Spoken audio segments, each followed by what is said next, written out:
Hello বন্ধুরা, কেমন আছো সকলে? আমি Nupur. Welcome everybody to my channel nature at the very core of science. আমি আজকে আবার চলে এসেছি লীলা মজুমদারের লেখা দিনে দুপুরে গল্পের বইটা থেকে আরেকটা নতুন মজার গল্প পড়ার জন্য। আজকের গল্পটার নাম আচার। অমৃতবাজার পত্রিকার টুকরোটা হাতে নিয়ে বাবার প্রকাণ্ড চটিজোড়ার আড়ালে দাঁড়িয়ে ঘোতন খুব লক্ষ্য করে দেখল পিসিমা এসে নিবিষ্ট মনে খোকনাকে ঠ্যাঙাচ্ছেন। প্রথমে ডান কান পেঁচালেন, তারপর বললেন হতভাগা ছেলে, তারপর বাঁ গালপট্টিতে চাঁটালেন, তারপর বললেন তোকে আজ আমি, তারপর বাঁ কান পেঁচালেন আদা লঙ্কা দিয়ে ছেঁচবো, তারপর ডান গালপট্টিতে চাঁটালেন তেল নুন দিয়ে আমসি বানাবো, তারপর পিঠে গুম গুম করে গোটা 10 কিল কষিয়ে মাথা থেকে চিমটি চিমটি চুল ছিঁড়ে জুলপি ধরে ছুঁড়ে ফেলে দিলেন ঠিক ভাড়ার ঘরের দরজার বাইরে। টিপ দেখে ঘোতন তাকে শ্রদ্ধা না করে পারল না। আর একটু হলে নিজেই ধরা পড়ে যাচ্ছিল, তবেই হয়েছিল। ভীষণ না রাগলে পিসিমার নাক কখনো ওরকম ফোলে না। অমৃতবাজারের কুচি টুচি ফেলে ঘোতন তো হাওয়া। খোকনাটারও যা বুদ্ধি, এত করে বলে দেওয়া হলো যেখানে হেয়ার পিন সেই পর্যন্ত পিসিমা পড়েছেন আচারের জন্য তার এদিক থেকে কাগজ ছিঁড়িস। বোকা ভাবলে কিনা এদিক মানে পিছন দিক। মনেও গজালো না যে একটু পড়লেই ছেঁড়া পাতা এসে যাবে। মাথায় কিচ্ছু নেই, এক যদি গোবর থাকে। বেশ হয়েছে, আচারও পেল না, ঠ্যাঙাও খেলো।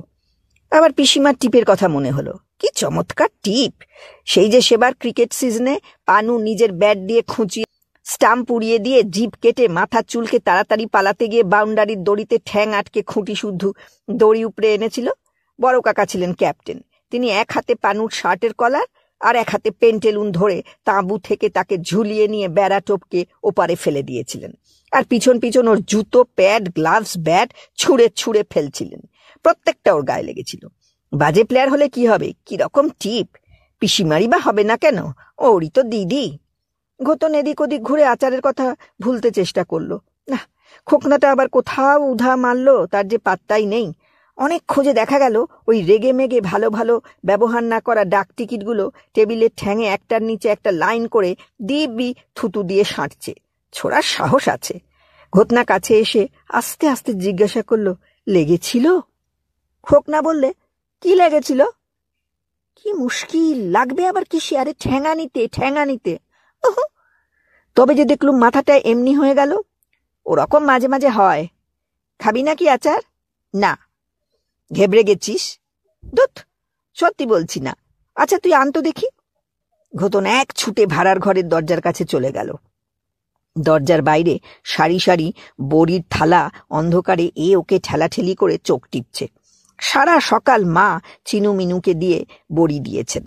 ঘোতনা দেখেছিল মেয়েগুলোর কি বুদ্ধি। প্রথমটা বড়ি চ্যাপটা চ্যাপটা ঘুঁটের মতো হচ্ছিল। যেই মা বললেন যার বড়ি যত উঁচু তার বরের নাক তত উঁচু, অমনি বোকাগুলো টেনে টেনে বড়ির নাক তুলতে লাগলো। বুঝবে শেষটা। যাক, কিন্তু দরজায় যে তালা মারা, মিলার লক। হেয়ারপিন পাকিয়ে ঘোতন তাকে 1 মিনিটে শায়েস্তা করে দিল। আজ আর কোনো ভয় নেই। কি করবে পিসি, ঠ্যাঙাবে? ঠ্যাং নেই। তাকে তাকে আচার, বড় বয়ামে, ছোট বয়ামে, মাটির ভাঁড়ে, পাথরের থালায়, শিশিতে, বোতলে। ঘোতনের চোখ দুটো চারদিকে পায়চারি করতে লাগলো। ঠিক সেবারের বাঙালি পল্টনের মতন, একটা এগোনো একটা পেছনো, একটা লম্বা একটা মেটে, বাঁকা লাইন, দুধের দাঁত পড়ে খোকনার যেমন তেরা বাঁকা দাঁত উঠেছিল সেই রকম, সত্য সেপাইয়ের মতন। আনারি সেপাইকে যেমন কাঁচা কাঁচা ধরে এনে এক পায়ে ঘাস বেঁধে মার্চ করায়, ঘাস বিচালি, লেফট রাইট। ওরা তো আর ওগুলো বোঝে না। আজ কে পিসিমাকে কেয়ার করে?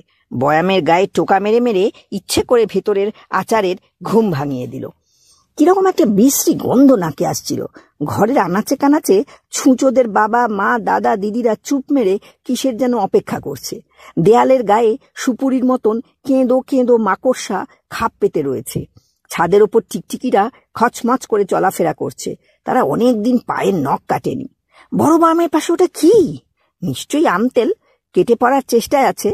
তুলে দেখে, এমা, আম তো নয়, আরশোলা চ্যাপটা। যেই পেন্টেলুনে হাতটা মুছতে যাবে, এই রে পিসিমা!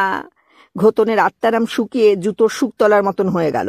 হাত পাগুলো পেটের ভিতর সেঁ দিয়ে গেল।